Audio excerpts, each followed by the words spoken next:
Good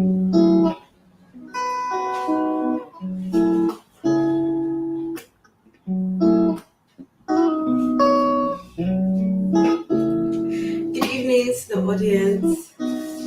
Welcome to In My Feelings. This is an immersive experience where you'll enjoy some poetry, discussions, and live music. This event is organized by Mudhut.io. We are a creative storytelling platform aimed at offering people new experiences. We're able to do this by infusing new tech into entertainment and supporting artists to leverage tech in their work. We build community by hosting immersive events like this, focused on theatre, poetry, and more.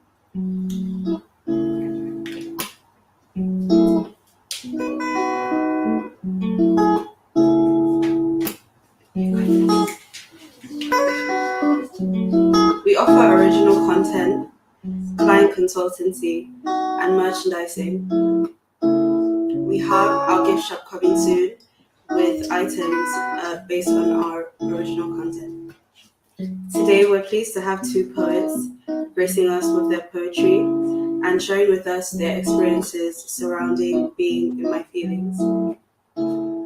We'll also be inviting you, members of the audience, to participate. We'd love you to collaborate with us by scanning the QR code and dropping out any comments, any thoughts, any feelings you have through listening to the poetry.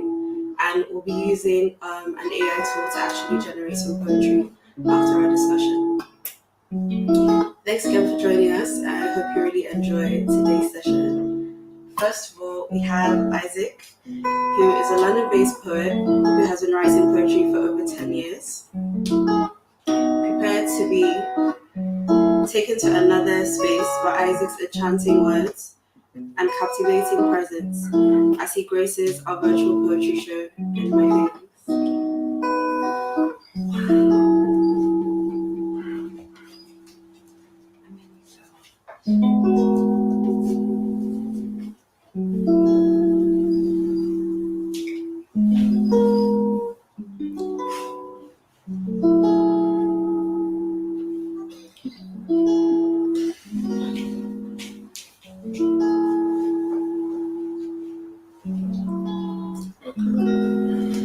Cool. So, first of all, it's a privilege to be here, to be a part of this experience. Not to be part of this experience, I said. When the concept was introduced to me, it was one that was quite intriguing, one that really captured my attention because it's not something you see commonly. So, I'm really privileged and proud to be a part of this. I'm going to be showing a few pieces, all of which were written while I was in my feelings. And essentially I hope you feel something too. The first I wrote after a very trying time. We've all been in toxic relationships, and it's not just me.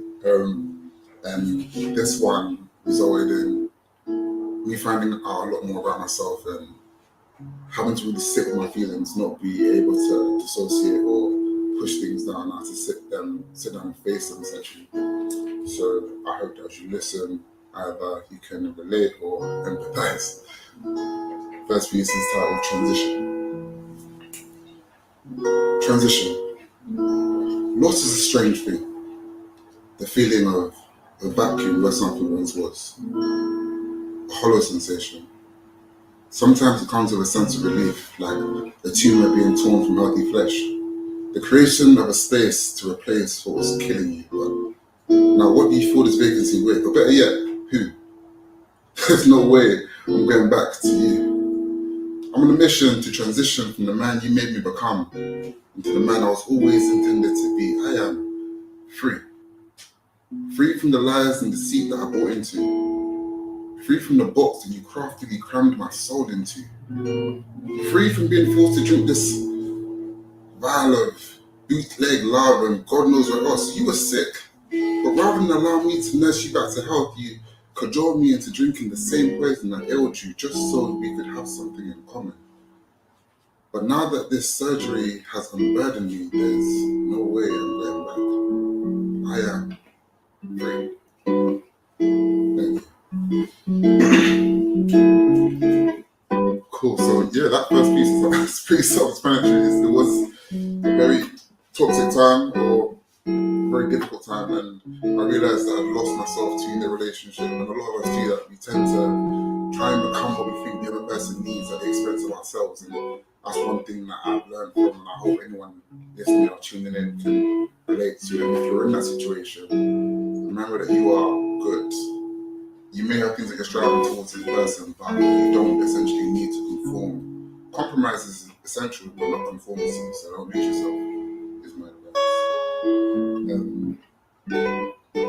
This next piece is one that I wrote, again, deep in my feelings, trying to navigate my upbringing and my relationship with my dad, particularly, because that's something that shapes the man I am today. Bit of context, I'm recently engaged and have a 5-year-old. I'm trying to be the best dad I can to her and for her. But I'm realizing that there's a lot of things I didn't have growing up that I want to give. And it took me looking backwards and unpacking certain things to be able to understand what it is I needed to equip myself with to give to my daughter. So, in the process of excavating my emotions and my past, this piece essentially was born. It's titled Closure. You are not perfect, but you expected me to be. And being a child, your child, naturally I assumed that if I wanted to, all I had to be was like you.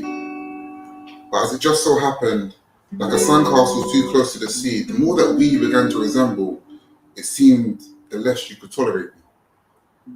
But thank God I could always count pretty well.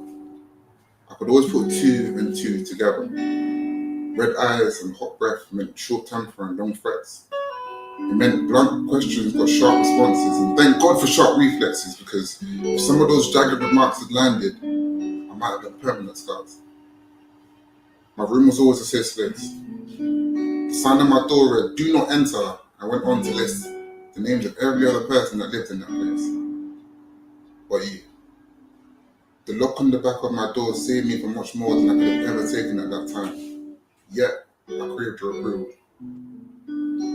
I remember painstakingly working away during my break, and a work of art I thought would paint joy in your face after returning from a long day. I paid attention to every detail. Damn near finished my eraser fixing mistakes. I was hostile towards my mates trying to break my concentration. This is for my dad. You should have seen me walking home with my masterpiece. You'd have thought I was guarding the Queen's jewels. I didn't even take off my uniform. My mind was preoccupied with how and when I would unravel my currently most prized possession. Finally, after what felt like forever, you came home. Food was on the first thing on your mind. No time for hi, as a household today. Nah, man is hungry and man must eat. I understand. I waited till you were watching the news. I came bounding down the stairs 2 steps at a time, heart gushing with pride, a collage of hope and expectation spread across my face like a rainbow in the sky, only to lay my offering on the altar of your approval and be met with indifference. With one swift gesture, you swatted away my affection. I couldn't get so much as a well done. And this might seem like a little over exaggeration, but Dad, I died a little that day. Don't get me wrong, you were not by any means a terrible dad. We even went out a few times. You took us to theme parks and holidays, to resorts. You taught me how to ride a bike, play chess, how to swim, change a fuse, the essentials. Taught me that people don't always take the advice that they give. And a man will be judged by what he does and not what he says. Your scrutinizing gaze and critical tongue taught me to hide my imperfections and creatively conjure crafty excuses in place of actually taking correction. And lest I forget, I must never, never admit any wrongdoing, because to do so is to admit weakness, and weakness is death. I feel like what you fail to realize is that children learn more from what they see than what they're told. Growing up, your word was facts, but looking back, can you realize the real lies you told?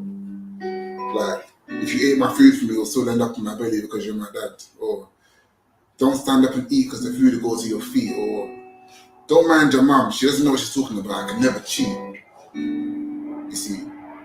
You may not realize this, but all of these were seeds that grew up into this rebellious tree, me.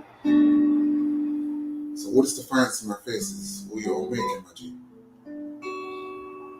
I don't want to sit here and ignore everything that you did for me. I can also appreciate you didn't have to stay and be a father to me as many others did. But when a man lies to your face and repeatedly hurts the person who you would gladly give your life for, it kind of puts a strain on the relationship.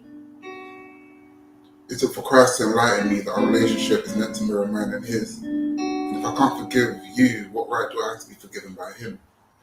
And if I can't respect and honor the dad I can see, he probably didn't want anything to do with me. This is probably the toughest poem I've ever had to write, and maybe it's closure. That child within took a beating, but his heart still beats for you, Dad. I pray you're a better grandfather to my children than you were a father to me. In my heart, where once hatred was germinating, now hope blooms. I guess what I'm trying to say is ultimately, I still love you. Ooh. I think that's probably like the second time I've ever performed that piece, and like, even reading it takes a bit out of me. But like, if there's one thing I've noticed, vulnerability begets vulnerability. So I am very much an advocate for vulnerable and open and authentic spaces where people can really be themselves and show their true faces, if that makes sense. My final piece, again, is inspired by my dad. So, in this process of becoming a man that I am today, I had to have some hard conversations, and that essentially brought out different sides to myself and different sides to my dad that I've never previously experienced. And I let the piece speak for itself. It's titled Cry. I saw him bleed transparent fluid from his eyes. I stood, utterly confused. He was doing exactly what he'd always told me not to. What strange hypocrisy is this? He's crumbling before my very eyes. The entirety of his 6-foot frame trembling. What do I even do here? What do I comfort him? I looked down at my clenched fist. My immediate reaction to punch him. Can we just get it together like he told me to all those times? It's like I'm emotionally dyslexic. I'm incapable of translating his feelings. Instead, I let him know I see him. I go against everything within me. I lift up his head and tell him it's okay. Let it all out. This is what being a man is truly about. Allow yourself to feel. Don't deny the pain is real. Embrace it. Look at it in its face and let it go. Let it all go. I see it as the weight of shame falls from his frame. He stands now, erect. Eyes still leaking but renewed in the knowledge that he hasn't lost anything. He is still my father. And ultimately, I love him. Thank you.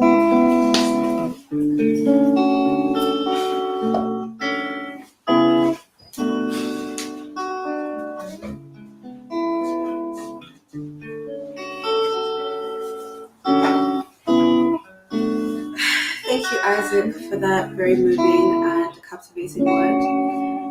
I think I speak for everyone when I say that we can probably all relate to a toxic relationship, be it a friendship or a romantic one, and also the path you reach probably early to mid 20s, where you go back into your childhood,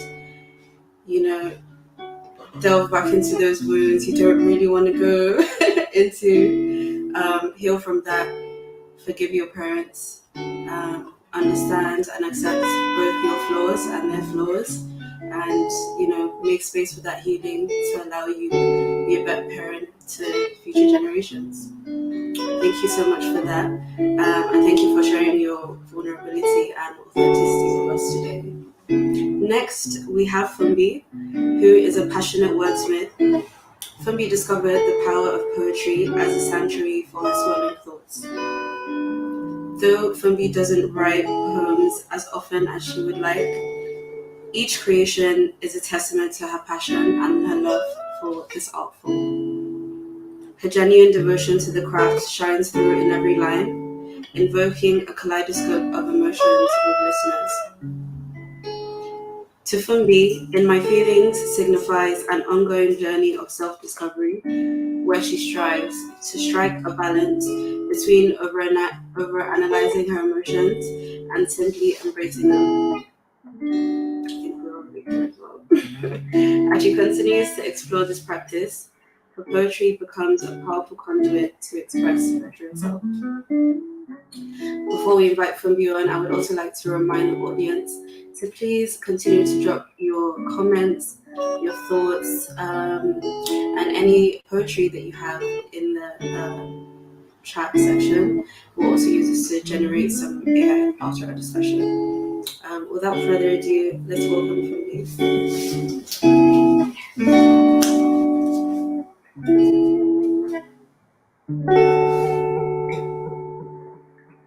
Okay. Wow. Thank you for that introduction. Wow, such words. Passionate wordsmith. I hope I can deliver. Hi, everyone. I'm Fumbi. I am very, very much happy to be here with Mudhut.io. Cool stuff. Like AI meets poetry. Come on. What a world. Anyway, in my feelings. Boy, do I live in my feelings. I do. And like Fanola said, I tend to overanalyze my emotions often. And more recently, I'm recognizing the importance of embracing rather than trying to analyze and get to a solution quickly. And so some of the pieces of work I'm going to be performing for you today are pieces I've written in the past. Some I have not written, I've not performed before. One I have, and others are fairly new. I think I have one new poem that I wrote recently. And so I'll be performing all of those for you. So my first piece today is titled Slowing Down. So here we go. My mind is always racing. I get lost in the moment, thinking of the next moment, the next minute, the next day, the next month, the next year. Ideas, visions, and dreams cloud my very existence. My chest constricts. Life is suddenly all consuming. I gasp for air.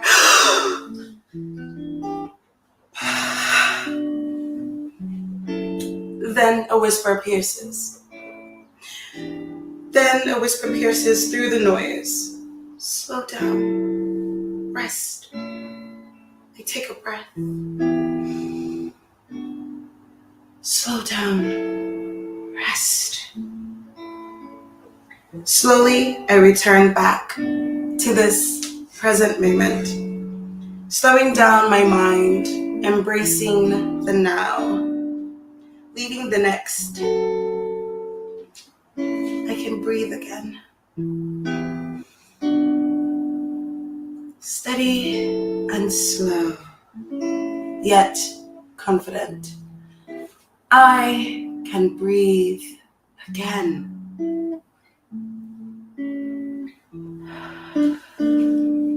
Slowing down, I regain consciousness. My mind calms and welcomes the peace. So I choose to slow down over and over again. Yeah, so that was slowing down. I wrote that when my mind was frazzled. I was overwhelmed with life. It's so funny because how I felt writing this poem is somehow where I was again last week. And I forgot that I had this poem. And now that I'm reading back, I'm like, oh gosh, I should have just gone into my archives and brought this out to remind myself that, like, slow down. You can rest. Take things easy. And rather than worry for the next, stay present. Stay in the present. The next poem I have for you is similar to slowing down. Again, I wrote it when I was quite overwhelmed with thoughts. This is untitled. I don't have a title for this one, unfortunately. But I hope you enjoy it. I feel like I'm drowning, trying to grasp for air, but my throat is clenched. I find myself sinking. I am like a plank adrift on the ocean, being tossed by the waves at whim. I don't know who I am. Surely this isn't my life.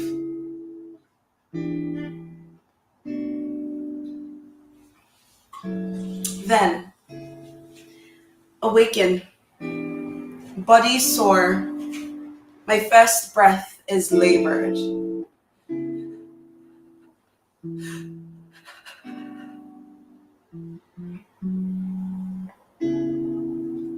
I feel the sun kiss my skin gently. A gentle whisper grips my heart. Don't worry, I've got you. A gentle whisper grips my heart. Don't worry, I've got you. So yeah, that's untitled.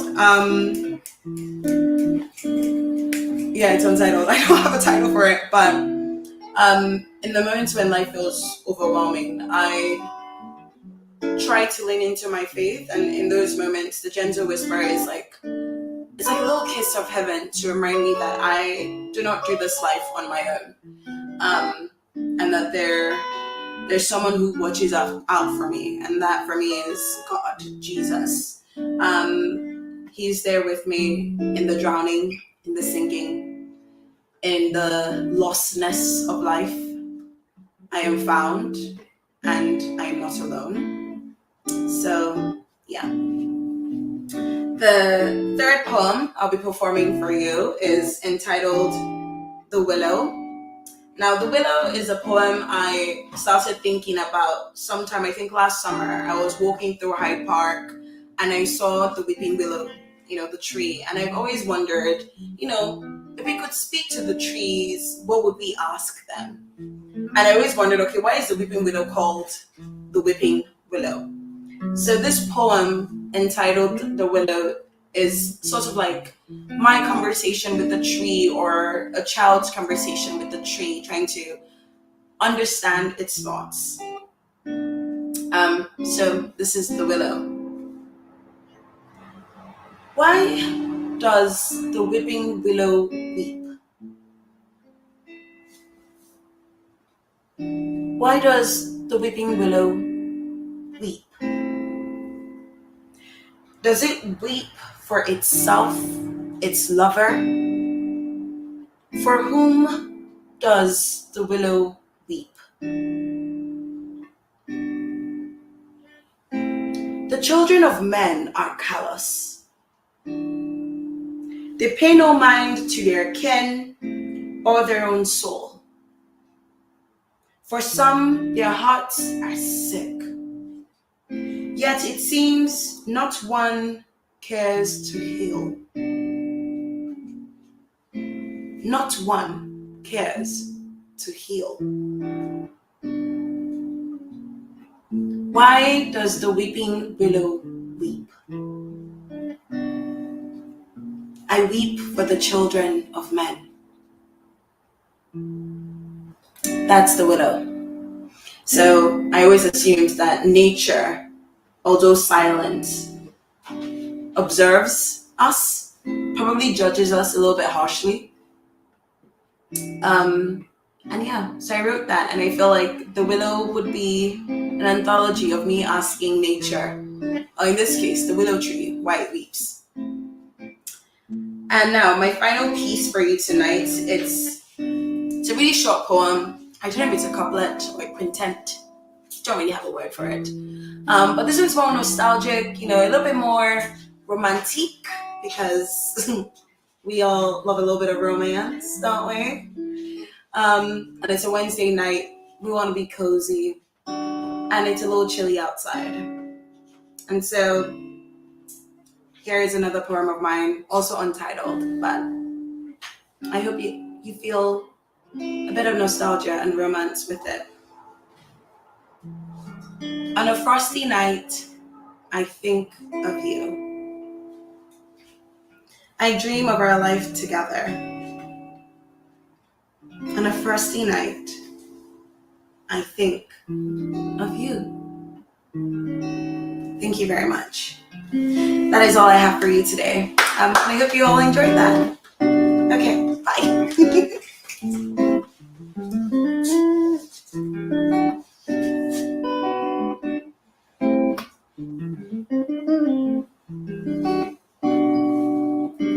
Thank you so much, Fungi. I feel like I can definitely say confidently from both of you, definitely have a very vulnerable energy in the room right now. Thank you so much for being open and honest with us about your struggles and the way you've been able to actually navigate that. Sometimes it's not always about getting a solution, but slowing down, surrendering, understanding that help is available to us. We don't need to do every single thing by ourselves, contrary to what society maybe might have you believe. And help is available to us from other human beings and available to us from God, divinity, and the source that all is from. So yeah, thank you so much for that. I would like to invite both poets to the couch. Actually, we can start with one and then. Alright. Everyone, please join us on the couch. We will go into a discussion next. Hi, Pumi. Hello. Hi. How are you both doing? How are you both feeling after being so open with us? Vulnerable. I feel giddy, a little giddy, excited, but also like, yikes, open at the same time. But yeah, all cozy. You gotta be cozy. Open now. Yeah, I can definitely imagine. I would definitely say those words are quite like soul bearing. I know just from the conversations I have with people that we can all kind of relate to everything that you're saying and you're feeling, but I guess we're not always that honest. And even when we are, it's probably not to so many people or not to that depth. So it's really lovely to be in a different space where there's so much honesty from both of you. And it's great to see you both comfortable, doing that and showing that even with strangers, because we don't get that very often. I think I'd be lying if I said it was the most comfortable. But I think, like I said earlier, vulnerability tends to beget vulnerability. You don't show all your cards until someone shows you theirs. I think it takes a lot to be the first person to initiate that. And I kind of take that mantle on from my own personal growth. Like I mentioned, what I do, and I'm trying to be a role model for and good example for. So I'm trying to show her that it's okay to be vulnerable. It's okay to own how you feel and what you think and share that essentially. And that doesn't make you weak. It doesn't make you any less of a person. It doesn't make you a waste man or a doormat who walks over. It just means that you know how you feel, you own how you feel. So yeah, it's hard because again, people could be looking at me like I'm some this, that, and the other, but I'm trying to emulate what it is I'm trying to put across to my little one. So yeah, that's what inspires me. How do you do it? You see, I think for me, sometimes writing poetry is an outlet for me. It's a way of me putting pen to paper is me saying to the paper what I wish I could say out loud, what it is I'm afraid to share with even some of my closest friends or with my family. And I think the beauty with poetry is if you want to say, oh, I felt nothing and I just wrote this, you can get away with it. Truly, you can. But when you're then honest with the backstory, I think it adds a bit more depth to it. Because even when we lines are like, oh, I just wrote this on a whim. When you perform it, when you say it out, or sometimes when you read it, you can feel the depth of emotion of what that person is trying to say.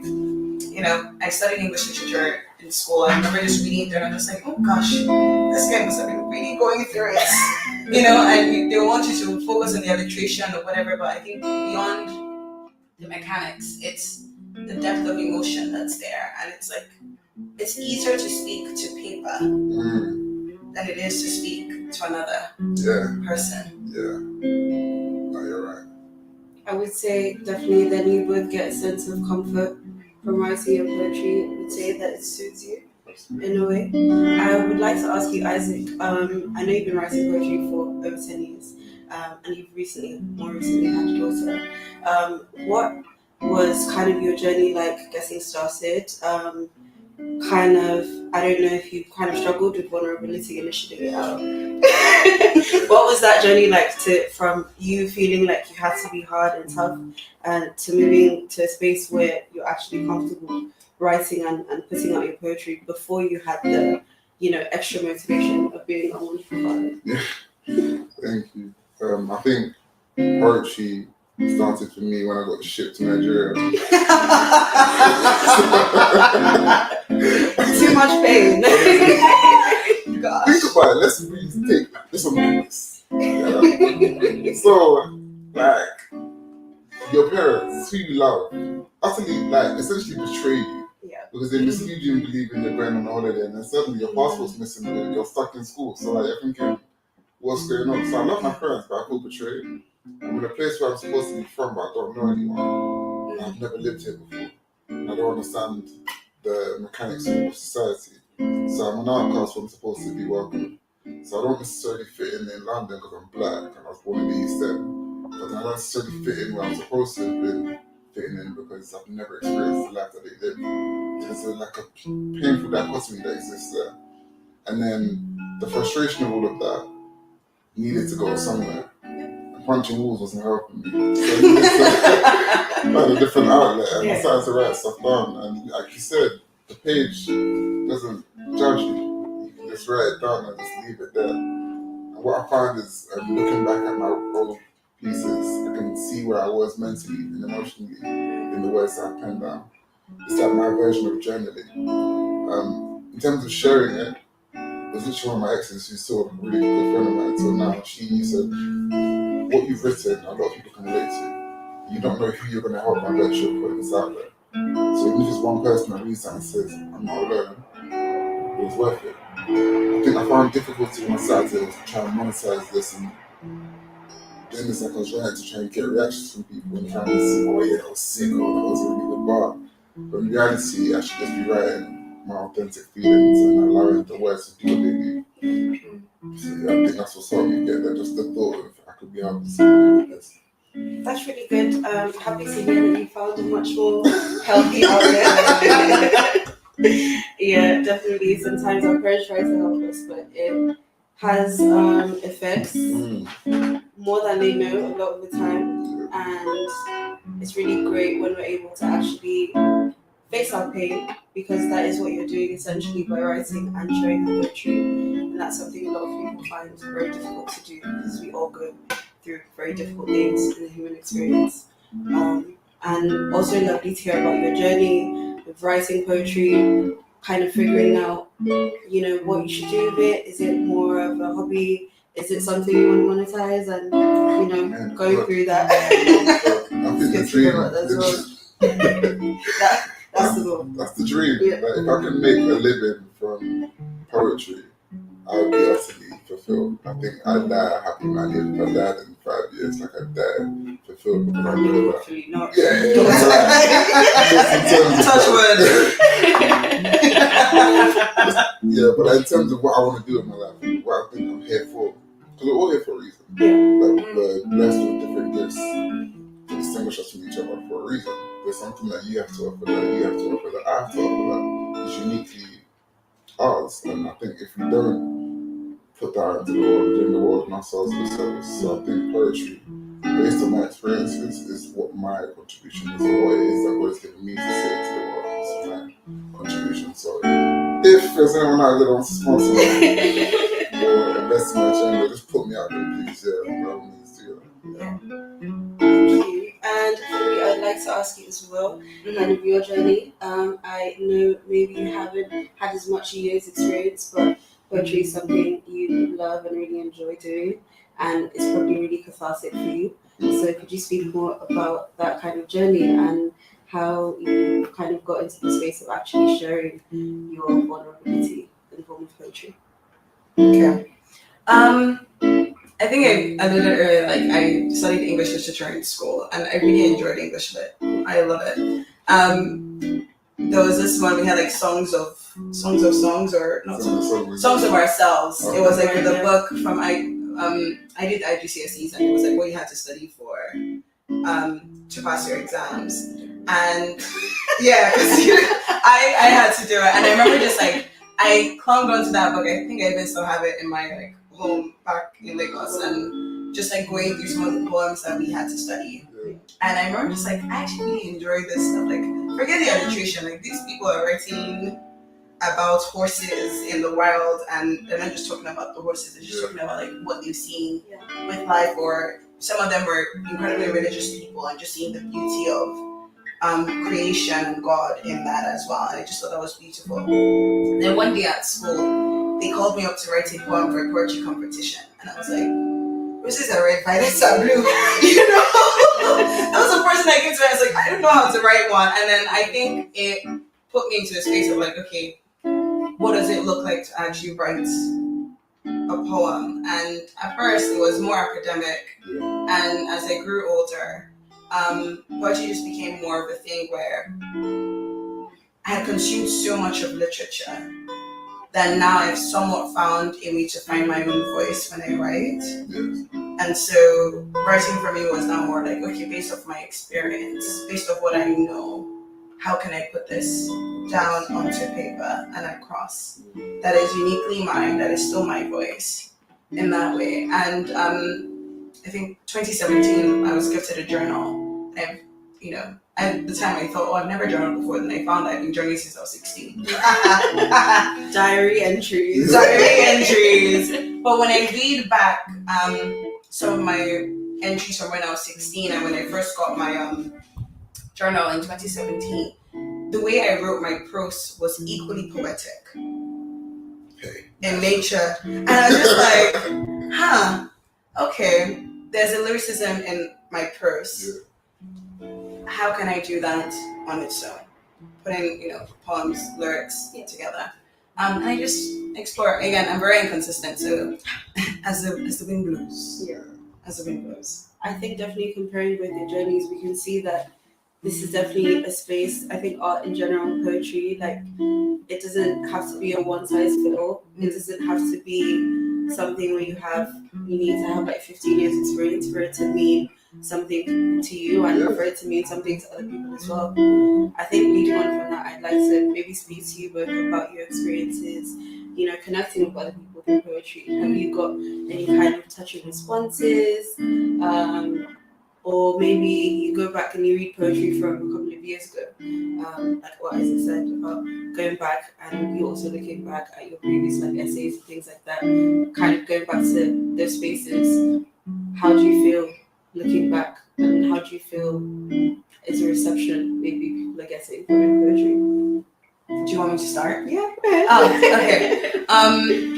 How do I feel looking back? Whenever I look back at my old journal entries, or I happen to come across like a poem I wrote randomly, it's almost like, when you have a little tear at the back of your eye and like, oh my god, like that was where I was. And also like looking at where you are now, it's like I've grown so much and yet some of this is still the same. It's a bit bittersweet in that nature. But I think last year I performed at my first open mic since university, and some lady came up to me and was like, "That was so beautiful," and I was just like, "Oh, go, thank you." I don't know what to do with that. I don't know what to do with that compliment, but it's good to know that like when I see other people's pieces of work, whether it's their essay, their poetry, their music, their art, whatever it is, I know how it makes me feel. Yeah. And the impact it has on me. So knowing that someone out there can connect, can find solace in knowing that they're not alone and this is a shared experience. I think that in itself is good. It's beautiful, man. Beautiful. Nah, I think, yeah, that's excellent, honestly. I think, in my respect, my biggest love language is words of affirmation. It makes sense being a poet. But, No surprise there. so, if, when I've written something and it evokes emotion in another person, it lets me know that it's purposeful. Like, it wasn't in vain. Going into the deepest, darkest, most uncomfortable parts of myself to bring out this poetry for you to consume. It wasn't in vain, essentially. I did a performance out of school last year, 2021, just after lockdown, for Black History Month. In Essex, there were maybe 5 black faces out of the and I'm talking like hard-hitting stuff about racism and stuff that I've experienced. And these kids, their eyes are watering. These are the kids who are hardcore racists. You know what I'm saying? And they're like, they've never seen it, because the thing is, you've got to look at it from their perspective. Yeah. I'm what, 28-year-old man comes into their school. And I don't dress like an adult. Like I ain't wearing a shirt or like a formal clothing. But I've come in and I'm speaking to them in terms that they understand. And I'm speaking from my heart. And I'm literally performing. You know when you perform that you're very emotive because you're going back to the place where you were when you wrote it? Yeah. And the piece I was performing was literally like, I'm human. Like, look at me, I'm just like you, sort of thing. And this little girl stopped me after and she gave me a hug and she was crying. And I couldn't believe it because, again, as much as we go into those places to write, we don't ever imagine it's going to have that sort of reaction come from it. So when it does, and even the stuff I posted online, when people comment and say this is beautiful, this is amazing, this is exactly what I needed to hear, it's affirming. And it helps me keep on writing. I think I lost my way at a certain point, like I mentioned. I started trying to write for the lyricism and the mechanics, essentially, as you mentioned, trying to sound good as opposed to meaningful. And it's very easy to do that, especially in this world of like likes and shares and follows. But stick to the art, man. Just create for the sake of creating is my thing. And I think those authentic reactions you mentioned will happen organically. Those who are for you will find you. I think energy attracts energy. Yeah. So, yeah. I was just going to say that literally as one of my notes. Like, you don't like consciously know, but when you speak and you put that energy out there, like, it's what people feel, and that's what makes them able to really relate back to you through the poetry. So it's great that you're able to get that affirmation back, kind of coming full circle.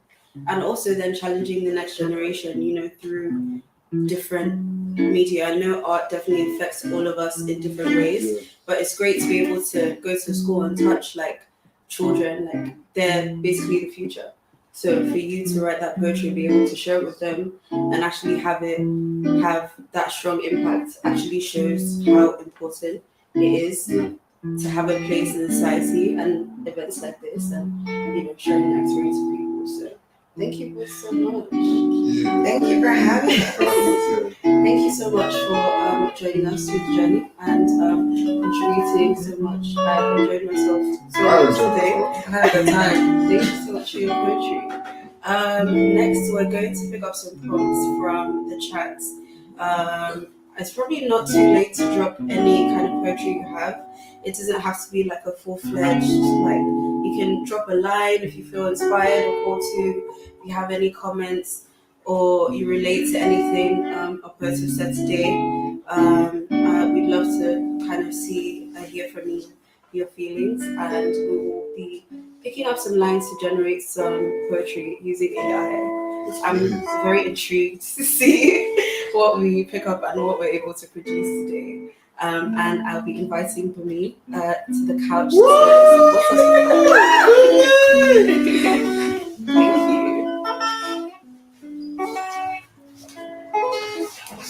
you. Hi everyone. Aren't they just all so amazing? Like every point one had on, like honestly, just fantastic. So in this part of the event, we're gonna go into the interactive bit. So there should have been a QR code on your screens, or there's a link in the chat. And if you go to that link via the QR code or via the link in the chat, you can enter how you're feeling right now. Like, are you feeling happy? Are you feeling blue? Like, what are you in your feelings about? So, using the words you have entered, we're gonna generate some AI poetry. Also, if you want to know if you had a contribution into the poetry we're gonna do, I would say put in a nickname to see, so you know you can put your stamp on it. So we're gonna generate a few lines based on like how people have felt about the event and what their entries have been. So it takes a few minutes to load, so we'll just give it a few minutes.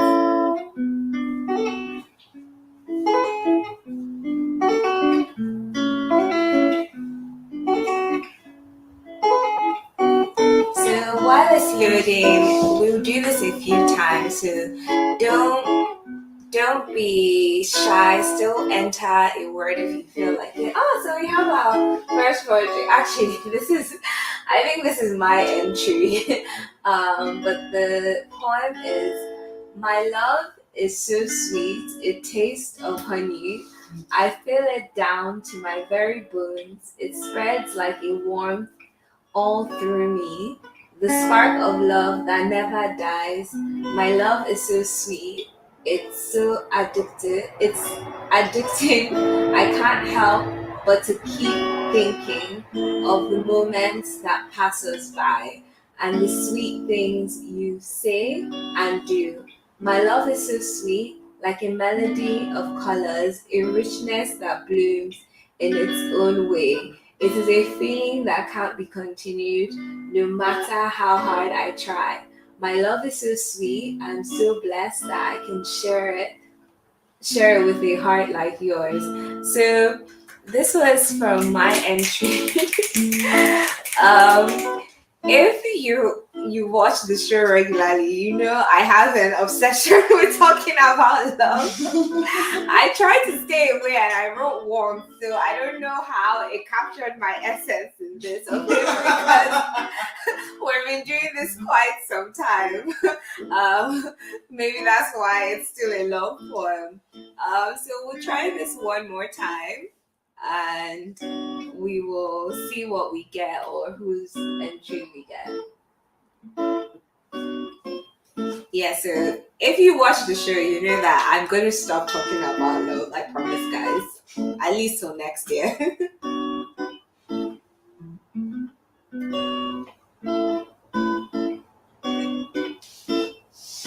So we'll give it a few more minutes. Actually, no, like seconds, actually, for one more generation.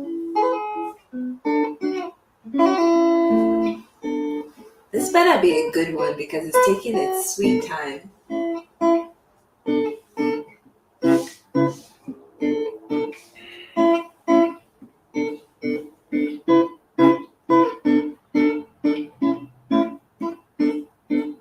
I don't think it's ever taken this long. Maybe let's try one more time and see what we get.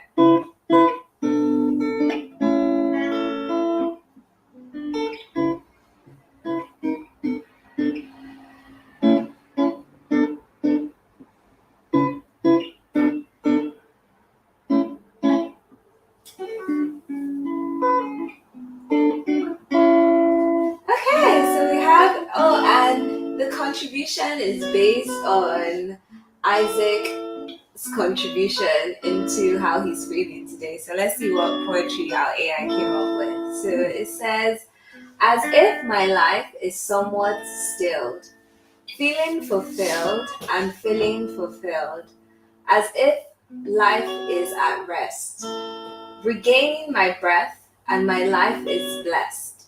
My soul is content, my mind at ease. The words of life seem to fill, flee, with the breeze. My purpose is clearer, my vision is bright. The things that I cherish come into sight. My joy and my peace, though once in disguise, now shine with delight in my own pair of eyes. My heart is content, my spirit is high. The promise of hope I will not deny. The troubles of life do still remain. I can never replace the joy I now sustain. Hey, I did that. That was really good. Was your word fulfilled? I'm curious. Yeah. Oh wow, it came from that. That is very beautiful. So I don't know, should we do one more or should we call it a night? One more. One more. Okay, we'll do one last one.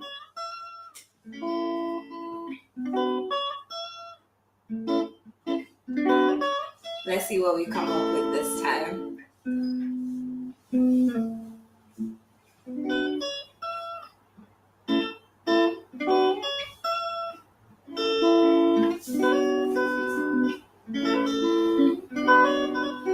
I don't know, it's taking longer than usual. Okay. Better be a good one.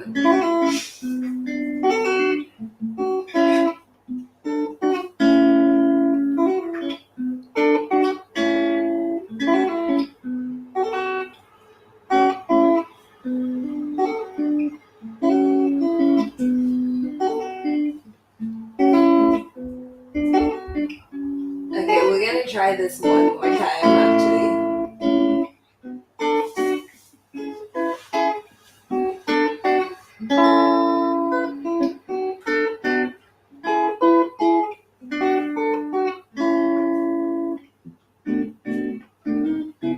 Ooh, so we have contributions based from Lola.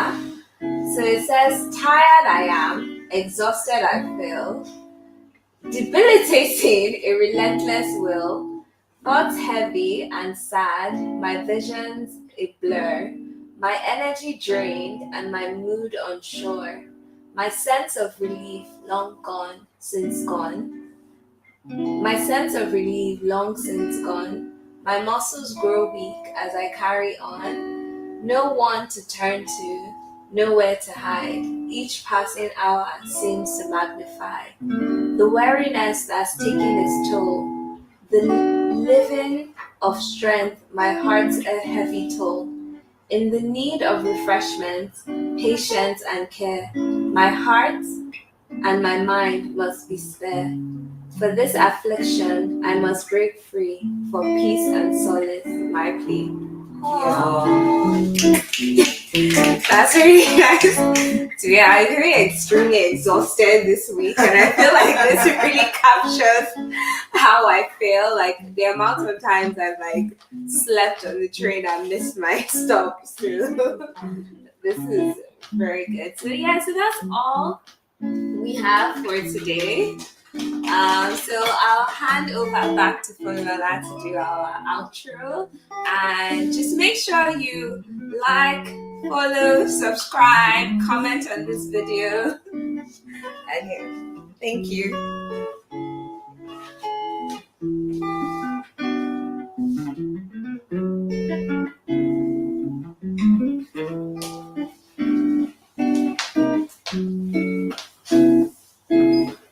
Hi again. Thank you guys so much for joining us this evening. I really hope you've enjoyed yourself. I hope you've actually felt a bit taken out of your environment, wherever you are, at home, in your bed, in your living room, whatever. I hope you felt immersed in the experience. I hope this has given you a bit of a different experience to what you're used to, and you really felt like you enjoyed yourself in the past hour. We are inviting you to sign up to our newsletter. I think there will be a link in the chat. We regularly have poetry shows just like this one and other events coming up that we mentioned earlier and much. So definitely stay tuned and stay tuned for our next poetry event. You can also stay in touch with us by email and social media such as Twitter, Instagram, TikTok. Yeah. Thank you again so much for joining us. I think we're going to have our outro now. Thanks, guys. Good night.